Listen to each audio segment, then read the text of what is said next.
Oversight and Government Reform Committee, also member of the House Intel Committee, and you were one of those who saw some of the background documents related to this issue of whether or not there was a spy or an informant in the campaign late last week. Anything you can share on a broad scale about what went down there? I think there are two things important to understand. Number one, the source of President Trump's frustration. Brennan said he should be in the dustbin of history. Comey said impeachment's too good of a remedy. Clapper doesn't like him. Loretta Lynch said call it a matter, not an investigation. Schiff said he had evidence of collusion before we even began the investigation. And 60 Democrats have voted to impeach him before Bob Mueller has come up with a single solitary finding. That's what's got him frustrated. What should have him heartened is the fact that Chris Wray, Rod Rosenstein, and all the senior folks at DOJ now were all Trump appointees. So here's what's fair to ask. What did the FBI do? When did they do it? What was the factual predicate upon which they took whatever actions they took? And against whom were they directed? But remember, Martha, it was President Trump himself who said, number one, I didn't collude with Russia, but if anyone connected with my campaign did, I want the FBI to find that out. It looks to me like the FBI was doing what President Trump said, I want you to do, find it out. He's not the target. So when Schiff and others don't make that clear, they're doing a disservice to our fellow citizens. He's not the target. But this raises the question that the president raised in this one of those tweets. There were a lot of them, and which we talked about quite a bit here last week. Is if that were the case, why didn't they give him a little briefing? So here's what we found out. We do have somebody who asked some questions of George Papadopoulos. We do have somebody who's asked questions of Carter Page. Here's what you need to know. I think defensive briefings are done a lot, and why the Comey FBI didn't do it, I don't know. But Chris Wray and Rod Rosenstein have at least made it clear to us Donald Trump was never the target of the investigation. He's not the current target of the investigation. Now, keep in mind, that can all change depending on what a witness says. But as of now, I think Chris Wray and Rod Rosenstein are stunned whenever people think Trump is the target of their investigation. I'll leave it up to them how to brief the president or how to brief his lawyers. Was that point of view that you're talking about right now, was that strengthened when you went into this briefing last week? Yes. I am even more convinced that the FBI did exactly what my fellow citizens would want them to do when they got the information they got, and that it has nothing to do with Donald Trump. All right. So given the things that were over here on your right hand, all the frustrations, do you think it's problematic the way the president is tweeting about this all the time? Because he feels like he needs to vent. He's got to get his message out there. Is it legally problematic in your mind what he's doing? I think anytime you create prior statements, you give Mueller or other folks a chance to question you on them and ask what was your factual basis? Why did you say that? The president should have access to the best legal minds in the country, and I think he should take advantage of those. And he's got some really good communicators that are on his staff and at his call.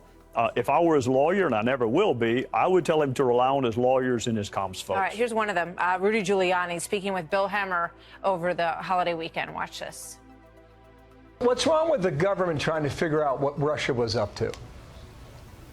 Nothing wrong with the government doing that. Everything wrong with the government spying on a candidate of the opposition party. That's a Watergate, a SpyGate. I mean, and without any warning to him. And now, to compound that, to make it into a criminal investigation, Bill, that's why this is a rigged investigation. There are two things wrong with what the former U.S. attorney said. Number one, no one knows whether this is a criminal investigation. Mueller was told to do a counterintelligence investigation into what Russia did. Number two, President Trump himself, in the Comey memo, said, if anyone connected with my campaign was working with Russia, I want you to investigate it. And it sounds to me like that is exactly what the FBI did.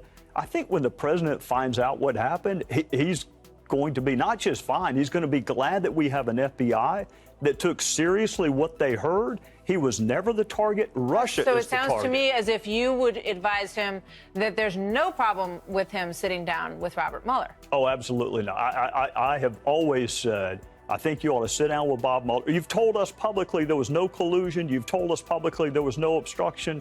Say in private what you've said publicly. Limit the scope to exactly what the Mueller memo is. But if he were my client, and I'd say if you've done nothing wrong, then you need to sit down and tell Mueller what you know. All right.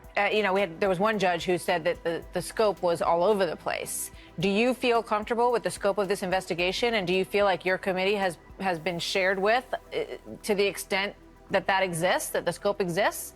I'm not sure what the scope of the Mueller probe is, but I know this. Rosenstein is the one who created the memo. Right. It's not Bob Mueller's fault. Have you seen that memo? I have.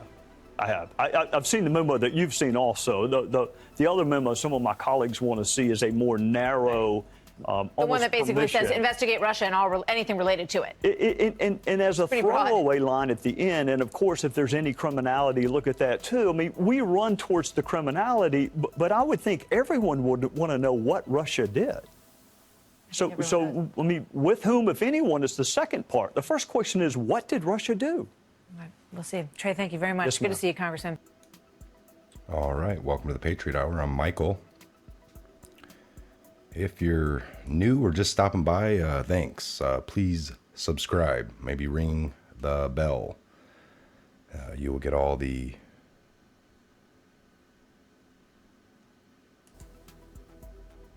updates as soon as we put out a video. You'll get notified. So interesting there, SpyGate.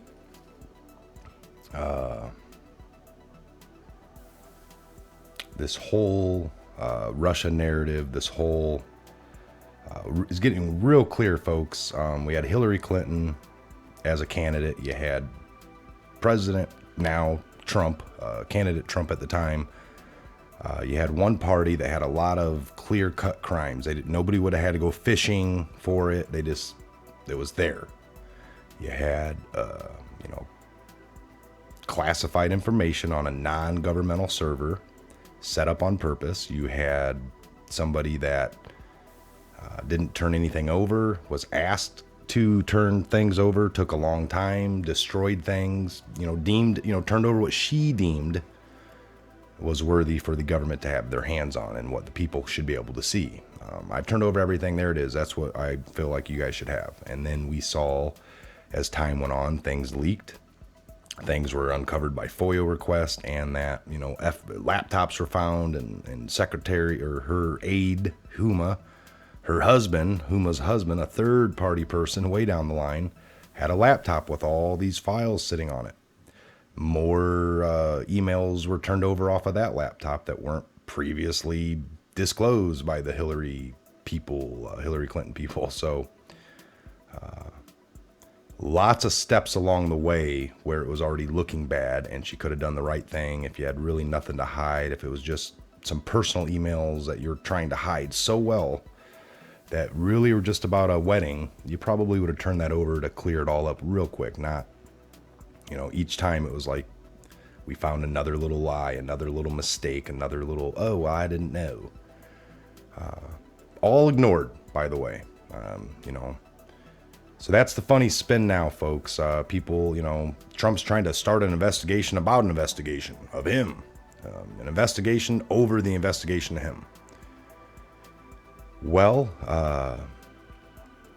you guys have, they have came at him, kicked in doors to lawyers. They wanted the server from the Trump Tower to look at it. They did all these things. They're looking for something. When they had the clear crime of Hillary, they went to get the server. They got denied. When they went to go get the emails, they got denied. They got slow played for 8 months. And then what they got turned over wasn't everything. Even with all that kind of going on, they still, ignored. They never pressed charges. So you had everything.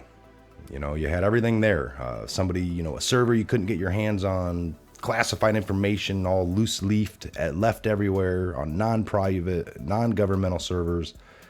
You didn't have to go fishing for nothing. All the crimes are right there, stacked up for you, and they ignored them. And then they moved on to these same group of people that ignored all those, moved on to start the Trump investigation.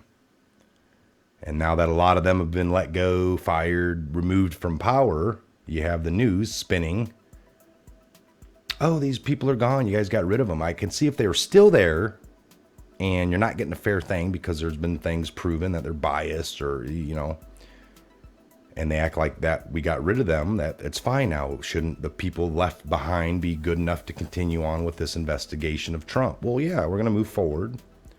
But what about the last crime that was ignored? And these just happen to be the same group of people. The people that were removed are the exact same people that, and they're trying to just move past that. Well, no, Hillary already went through an investigation and they found nothing. They decided that it wasn't worth pursuing. Well, half the things that they're finding in the Hillary scandals, servers, and is the same things they're looking at for Trump. They're actually taking and looking at it when they never did that for the other one. They tried, but they couldn't get the server. Oh, we turned it to a private company. The DNCs held the server back. Hillary, they had their server scrubbed, acid washed, all these funny things. So ignored on one end and then totally racing after on the other. So there's where you don't, if they would have embedded a mole into Hillary's campaign, maybe both wouldn't be right, but at least it would be kind of equal for the candidates. They didn't do that. They ignored all her crimes. Are they hunting for crimes on Trump just in the end to bring them all to light and then ignore them? I doubt that. They're looking for something to try to impeach him, try to, and you already had that with somebody else. So that's where it gets funny. If you'd have this standard of how you go after everybody, we would probably be a little bit more not so divided. It's when they do that. Play those games is what we like to say. All right, again, let's see if we got any.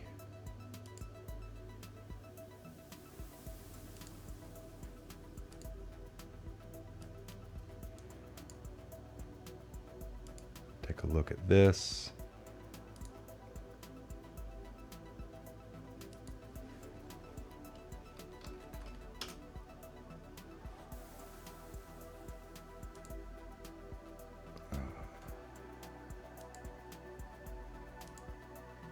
All right, so let me make this a little bigger here.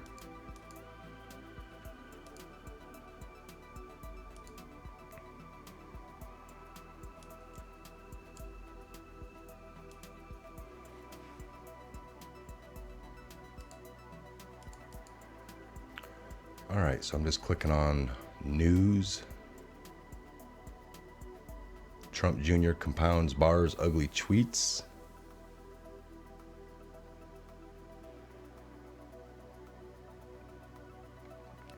So that's another point I'd like to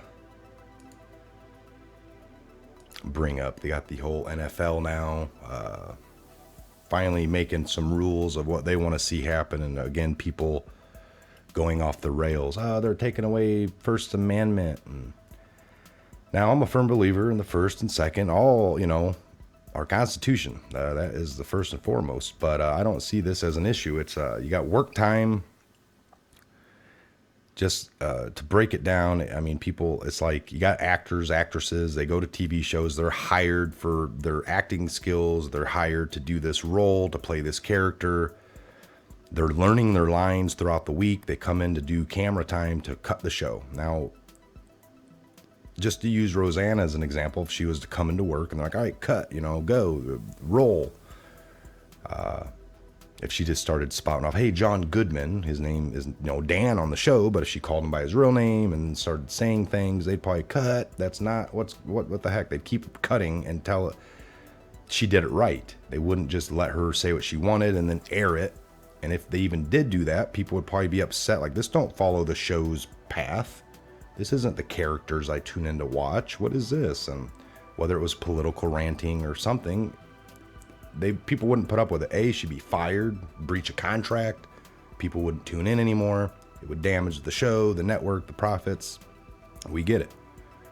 So it's the same with the NFL, folks.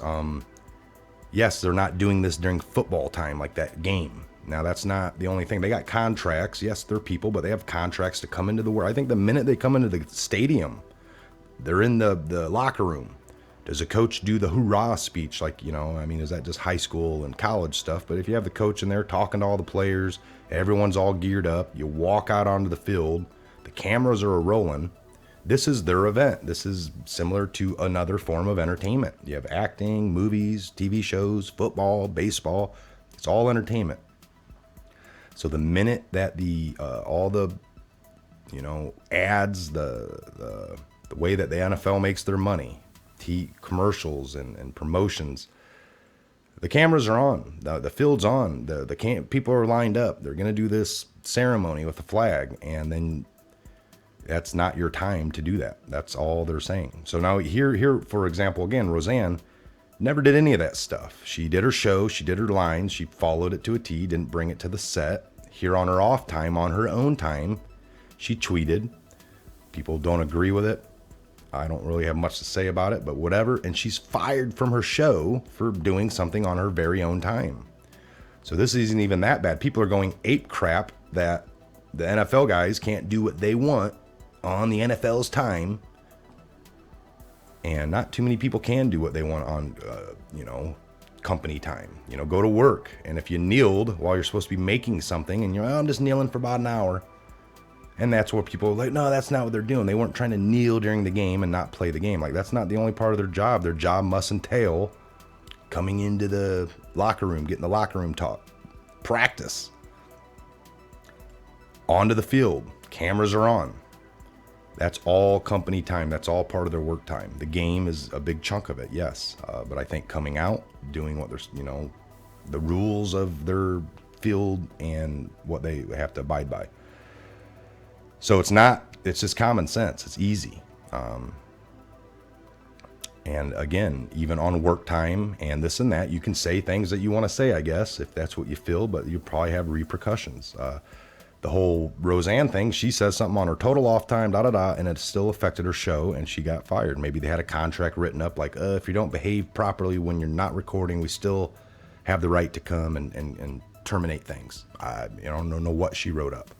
If you remember, this isn't the first time. Roseanne back in the 90s was brought onto a baseball game, spit during the national anthem as she's singing it, and it was a big controversy as well.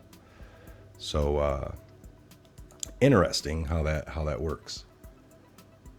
So we had the Roseanne. Detroit mayor takes on gentrification.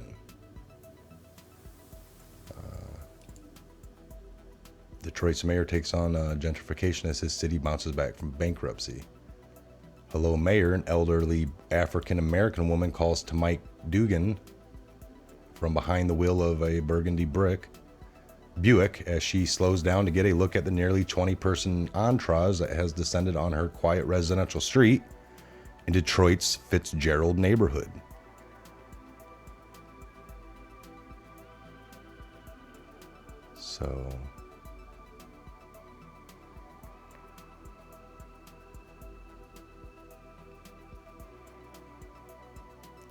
So there's like 40,000 deserted houses across the city. Detroit neighborhood still feels a bit post-apocalyptic. Apocalyptic, folks. It kind of does. I've been there to the outskirts recently, and even a little bit into the suburb cities there coming in. And there are some straight desolated looking towns.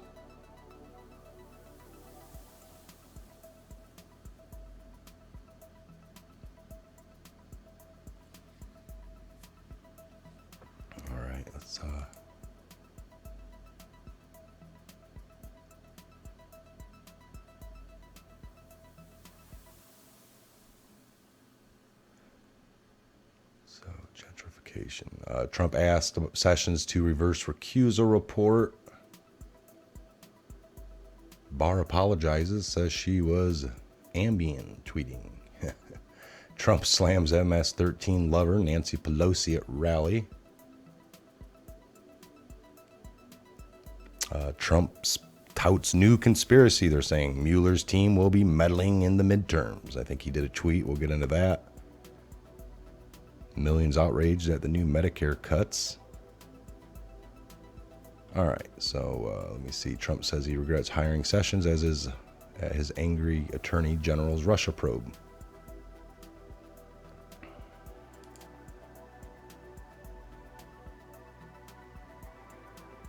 2 hours ago. 8 minutes. Let's read this one. 8 minutes ago. The failing and corrupt New York Times estimated the crowd last night at 1,000 people, when in fact it was many times that number, and the arena was rocking. This is the way they demean and disparage. They are very dishonest people who don't get me, and never did. There are a lot of really good lawyers in this country. He could have picked somebody else, and I wish I did. Rep. Trey Gowdy. I don't think so. I think what the president is doing is expressing frustration that Attorney General Sessions should have shared these reasons for recusal before he took the job, not afterward. If I were the president and I picked someone to be the country's chief law enforcement officer, and then they told me later, oh, by the way, I'm not going to be able to participate in the most important case in the office, I would be frustrated too. And that's how I read that. Senator Sessions, why didn't you tell me before I picked you? There's lots of good lawyers in this country. He could have picked somebody else, and I wish I did too. So those three kind of went together. The fake mainstream media, from the time I announced I was running for president, run the most highly sophisticated and dishonest disinformation campaign in the history of politics. No matter how well we do, they find fault. But the forgotten men and women won. I'm president.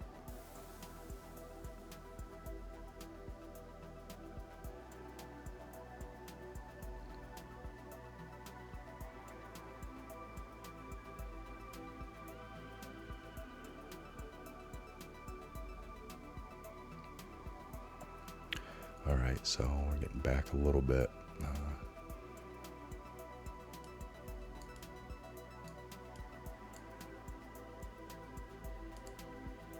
See if there's anything more here. Nope. 10 minutes ago. So his rally last night, I believe, was in Tennessee. And there was only 1,000 people there. I don't know. I know the one that was here, we tried to get in, was 25,000, at least 25,000. And they were only letting in about 7. So, and people ask, well, why do they give out so many tickets? Well, first off, they're free. You don't pay nothing. And if they only gave out the exact number, you know, I took it to be like a concert. Yeah, I had tickets. I'm good. But yeah, people were lining up. They're letting a lot more in. And they want to make sure they fill that capacity of what they have, the event, wherever they're at around the country. They just left it open exactly, gave out these free digital tickets to people's phones. You'd have a lot of the trolls, you know, people that hate Trump. I'll take 5 tickets, and then just not showing up. That took up 5 seats, and enough people do that. Then they can get their narrative, you know, look at this. 2 people showed up. There's, you know, 20,000 outside. So they do this on, it's just the way they roll, I guess. All right, so expecting big things. We're seeing them unfold, folks. We're waiting on the FBI's IG report over Comey, how the Hillary Clinton email server was overlooked, not looked at properly, and just you know, shoved under the rug. Again, none of this makes sense to go after what we're seeing happen. Yeah, we want to know about Russia, but you know, if they're interested in somebody in, you know, messing with the elections, that would be clear. Again, the DNC against Bernie. You had Hillary in the DNC colluding to knock out Bernie, to put her up on the pedestal out of her side. And then there's emails that have leaked and FOIA requests that show out of the Republican side, they were looking at the DNC and Hillary. Well, my best shot to win would be if Trump. So they perched Trump up. So everyone's really worried about Russia's influence, foreign power. I get it. But you also had, you know, the Democratic side, which is almost foreign to me, embedding themselves. We're going to make Trump prop him up. So they're allowed to do the same things they're accusing Russia of. I don't think so. I don't think that should be fair, even though they're domestic people. It's still election rigging, election manipulation. They do all these tactics. We're gonna prop Trump up, prop myself up over here, and now to be between us and that. And it looks like they got their way all along the way. Big thing people say, well, Trump won, Hillary didn't, so a lot of her stuff didn't work. Well, that was the one little kicker. I think a lot of the stuff they did throughout worked, but in the very tail end, they just didn't have enough to really mess with the free will of the people. So that's what it comes down to, the free will. And I think they were just real loose and sloppy, and they,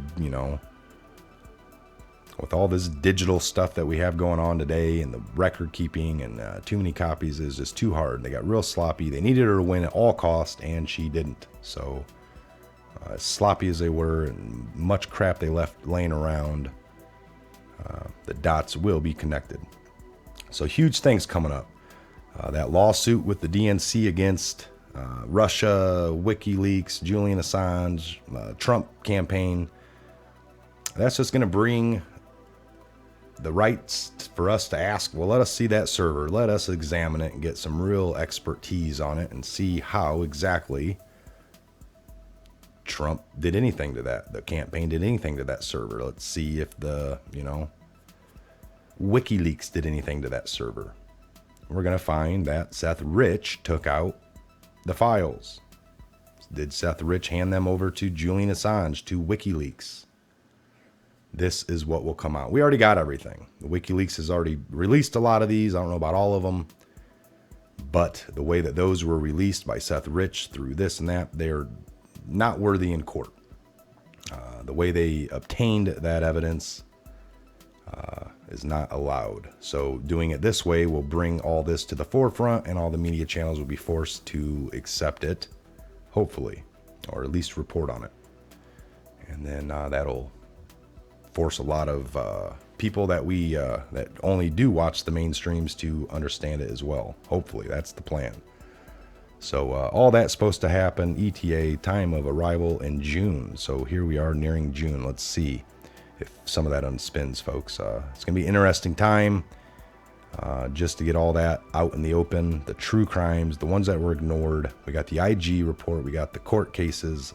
Evidence is going to be flowing. That's going to expose, once we get that server brought into the courts and then really analyzed, hopefully, all the emails. We're going to hear about the spirit cookings and, walnut sauce, just all these sick things that will come to light, not to mention the pay for play and all the collusion, and probably, with the Page and Strozek stroke text, there's more of that. I think they were talking about, we have our guy on the inside at the White House. Obama wanted daily updates from them personally. The FBI embedding somebody into the other, Republican side, Trump's campaign. They didn't need any congressional oversight. They're allowed to operate in that manner. They deem something to be wrong or something that they need to look at. Hell, you heard Gowdy saying Trump even ordered this rush. I think he made an executive order or ordered something shortly after he took office, within a month, to look into the Russia. So he might have done this all himself anyway, which is fine. He wanted to get to the bottom of it and prove. So they're painting it in a different light. It's like you can't win. Trump starts an investigation literally on himself, and then you have the left over here like, oh, see, they're looking, he's trying to obstruct. He started it himself. We don't like to talk about that point. We're trying to make it sound better. And if we don't bring that little thing up, you guys don't know none the wiser. And that's how a lot of these media channels work, to spin it. He said he can't do no right in some eyes. He could feed the hunger here, talk about it, and they'd bash him for starving out the world. He can start feeding the worldwide hunger, and people would bash him for not taking care of vets and homeless here first. So I'm going to do it all. I'm going to feed them all at the same time. It would be, we're wasting money, and he's just a waster, and look at the amount that cost. I mean, it would just always be something, folks. So it's sad situation. All right, this is Mike. This is a Patriot Hour. I wanted to get a little update out here for you. We're hitting the 30-minute mark, so I'm going to, again, why do we call it the Patriot Hour? Well, we typically try to do a 1 hour long show, at least close to once a week. That's what we started this out with. I decided to keep it more, and instead of just a once a week, I do almost try to do daily updates. Of course, there's times where 2-3 days will go by over extended weekends, and I got things going on with my family and my personal life. So I'm not gonna be able to do one all the time, but or every single day. But I try at least, and if not, if I don't do one for a day or two, then when I do come back, it might be 2 or 3, just in one day, just 8 to 10 minute updates. So we got the Patriot Hour updates, which can be daily, frequently, and then we got the Patriot Hour, which is a 1 hour. But the whole meaning, the Patriot Hour, doesn't really have to do with it being an hour, like long show, or a half hour. It's the Patriot's Hour. All right, this is the hour of the Patriot. We're all on this forefront of news, trying to wake everyone up. So this is the Patriot's Hour. That's all. Could call it like the final hour, but we're not at the final.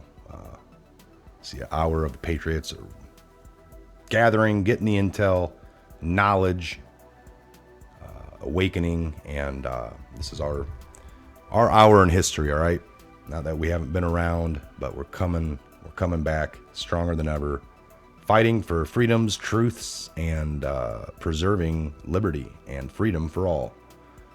That's what we're about here.